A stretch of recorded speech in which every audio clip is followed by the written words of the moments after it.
Мерим, салам. Салам, салам. Сенин история успехың өтө мени мотивировать этет. Айтып берчи, до бизнеса эмне жумуш кылат элең? Азыр кандай доходго чыктың? Так, до бизнеса мен обычная домохозяйка болчумун. Азыр болсо доходум где-то от $1500 до $3000 зарабатываю. Мен ошто жашайм, обычная домохозяйка. Самое главное бул бизнесте желание и решение, моментальное решение. Вот ошол нерсе чечет да. А так калган нерсеси процесс жүргөндө кете берет да.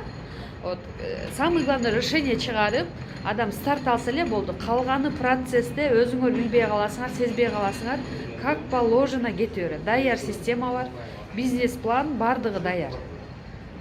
Страх болбош керек. Рахмат, молодец, ийгилик дальше сага. Молодец, азаматсың. Менеджер бол.